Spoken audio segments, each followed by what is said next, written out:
বাংলাদেশ সীমান্তে of alert জারি করেছে বিএসএফ। জনগণ কি ধরনের নির্বাচন চায় সেটা না জেনে নির্বাচনে যেতে পারি না বলেছেন প্রধান উপদেষ্টা। পাগলের প্রলাপের মতো গুজব ছড়ানো হচ্ছে আমরা ভালো আছি স্ট্যাটাস দিলেন আসিফ নজরুল। সাবেক 24 এমপির গাড়ি নিলামে, খালেদা জিয়ার পাশে 3 নাতনি এবার ফিরছেন ছেলের বাসায়। সিজিপিএ 3.99 পেয়ে ডিপার্টমেন্টের প্রথম ঢাকা বিশ্ববিদ্যালয় শিবিরের প্রচার সম্পাদক। স্টারলিংক স্যাটেলাইট ইন্টারনেট বাংলাদেশে আনছে বাংলালিংকের মালিক ভিয়ন। ভূ অভ্যন্তরে এভারেস্টের চেয়ে 100 গুণ বড় 2 পর্বত। বাংলাদেশের স্পোর্টস অঙ্গন কাঁপাচ্ছে নিরাশা সাগর। আমি শার্লিন, আপনারা দেখছেন টাইমস ফ্ল্যাশ। বাংলাদেশ সীমান্তে অফ অ্যালার্ট জারি করেছে বিএসএফ। এতে ভারতের উত্তর পূর্ব ও পশ্চিমবঙ্গের বাংলাদেশ ও ভারতের মধ্যকার সীমান্তে মহড়া চালানোর নির্দেশ দেওয়া হয়েছে। এছাড়া সীমান্তের অরক্ষিত এলাকা বাড়তি নজরদারি ও সতর্কতার পরামর্শ দেওয়া হয়েছে। জারি করা নির্দেশনায় বলা হয়েছে আগামী 31 জানুয়ারি পর্যন্ত বিএসএফ কে অত্যন্ত সতর্ক থাকতে হবে। এই নির্দেশনাকে বিএসএফ এর পরিভাষায় নাম দেওয়া হয়েছে অফ অ্যালার্ট। মূলত ভারতের আসন্ন প্রজাতন্ত্র দিবসকে সামনে রেখে আগামী 31 জানুয়ারি পর্যন্ত বাংলাদেশ সীমান্তে এই অফ অ্যালার্ট জারি করেছে বিএসএফ। জনগণ কি ধরনের নির্বাচন চায় সেটা না জেনে নির্বাচনে যেতে পারি না বলেছেন প্রধান উপদেষ্টা। ডক্টর ইউনূস জানান সংস্কার কমিশনগুলোর রিপোর্ট এলে জনগণ ও বিভিন্ন রাজনৈতিক দলের সঙ্গে আলাপ আলোচনা করা হবে। কমিশনে যেসব সুপারিশ গ্রহণ করা হবে শুধু সেগুলোই বাস্তবায়ন করা হবে। সব দল ও নাগরিক সংগঠনের ঐক্যমতের ভিত্তিতেই জুলাই চার্টার করা হবে। তিনি বলেন জুলাই চার্টারের ভিত্তিতে নির্বাচন সহ আমাদের কর্মপন্থা শুরু করব। জনগণ কি ধরনের নির্বাচন চায় সেটা জানা ছাড়া আমরা নির্বাচনে যেতে পারি না। সুইজারল্যান্ডের দাভোসে বিশ্ব অর্থনৈতিক ফোরামের সম্মেলনের ফাঁকে আ কনভারসেশন উইথ মোহাম্মদ ইউনূস অনুষ্ঠানে তিনি এমন মন্তব্য করেন। গুজব নিয়ে মুখ খুলেছেন আইন উপদেষ্টা আসিফ নজরুল। বলেছেন পাগলের প্রলাপের মতো গুজব ছড়ানো হচ্ছে, এসবে কান দেবেন না। রাতে সামাজিক যোগাযোগ মাধ্যমে অন্তর্বর্তী সরকারের একাধিক উপদেষ্টা ও বৈষম্য বিরোধী ছাত্র আন্দোলনের সমন্বয়কদের নিয়ে গুজব ছড়ানো হয়। তারা দেশ ছেড়েছেন বলে পোস্ট করা হয় বিভিন্ন আইডি ও পেজ থেকে। নিজের ভেরিফাইড ফেসবুক পেজে আসিফ নজরুল জানিয়েছেন আমরা নিজ নিজ জায়গায় আছি, সবাই ভালো আছি। সাবেক 24 এমপির গাড়ি নিলামে উঠেছে। গাড়ি কেনা বাবদ তাদের কোটি টাকা এখন জলে গেল।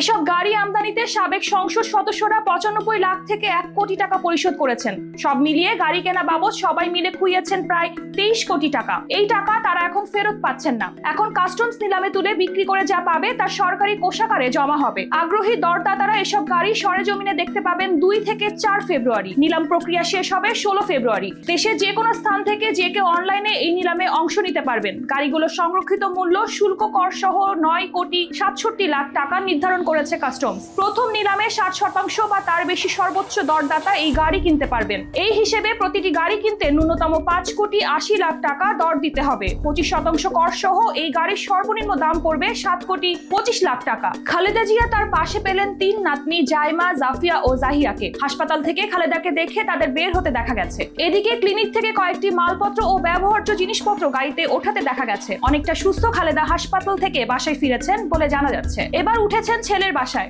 বর্তমানে ওষুধের মাধ্যমে যে চিকিৎসা পদ্ধতি চলছে সে ব্যাপারে দ্য লন্ডন ক্লিনিক ও যুক্তরাষ্ট্রের জনস হপকিন্স মেডিকেল কলেজের চিকিৎসকরা একমত হয়েছেন। বড় ছেলে তারেক রহমানের বাসায় থেকে তিনি প্রফেসর প্যাট্রিক কেনেডি ও জেনিফার ক্রসের তত্ত্বাবধানে মেডিকেল বোর্ডের সিদ্ধান্ত অনুযায়ী চিকিৎসা নেবেন। সিজিপিএ 3.99 পেয়ে ডিপার্টমেন্টের প্রথম ঢাকা বিশ্ববিদ্যালয় শিবিরের প্রচার সম্পাদক সাজ্জাদ হোসেন খান। তিনি সিজিপিএ 4 এর মধ্যে 3.99 পেয়ে বিভাগে প্রথম হয়েছেন। ছাত্র শিবির 2025 সালের জন্য 18 সদস্য বিশিষ্ট পূর্ণাঙ্গ কমিটি ঘোষণা করা হয়। সেখানে বিশ্ববিদ্যালয় শাখার প্রচার সম্পাদকের দায়িত্ব পেয়েছেন সাজ্জাদ। তিনি বিশ্ববিদ্যালয়ের আরবি বিভাগের বিজয় 71 হলের আবাসিক শিক্ষার্থী। এর আগে তিনি তামিরুল মিল্লাত কামিল মাদ্রাসা থেকে আমিল শেষ করেন। ফল পেয়ে ফেসবুকে সাজ্জাদ লিখেছেন আমার এই ছোট্ট রেজাল্টের পেছনে যত না আমার মেহনত ভূমিকা রেখেছে তার চেয়ে বেশি প্রভাব ফেলেছে আমার বাবা মায়ের দোয়া। প্রাইমারি থেকে শুরু করে ইউনিভার্সিটি পর্যন্ত সকল শিক্ষকদের দেয়া তামিল এবং আমার সার্কেল ও বন্ধু বান্ধবদের সোহবত। আমি আমার এই ফলাফলকে তফা দিতে চাই আমার বাবা মা ও একমাত্র ছোট বোনকে।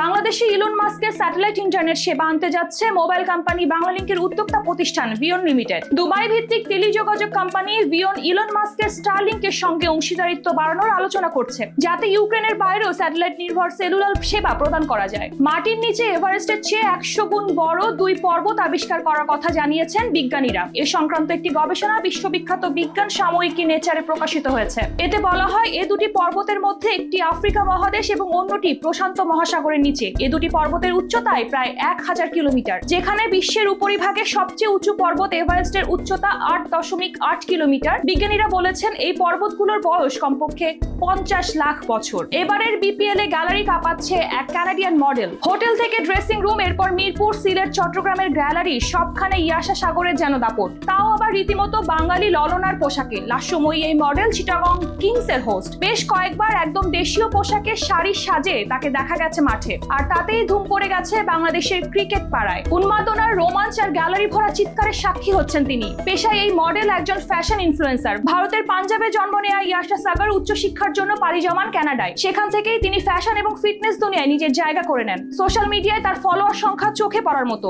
একজন মডেল হওয়ার পাশাপাশি তিনি একজন ফিটনেস ফ্রিক হিসেবেও সুপরিচিত। সবার সঙ্গে হাসি মুখে ছবি তোলা, সেলফি এবং ছোটখাটো আড্ডায় মাতিয়ে রেখেছেন তিনি। চিটাগং কিংস এর হোস্ট হিসেবে ইয়াশার ভূমিকা শুধু স্টাইলেই সীমাবদ্ধ নয়, তার প্রাণবন্ত উপস্থাপনা এবং এনার্জি পুরো স্টেডিয়ামে বাড়তি উন্মাদনা ছড়িয়ে দিচ্ছে। এরকম আরো তথ্য পেতে চোখ রাখুন BangladeshTimes.com-এ।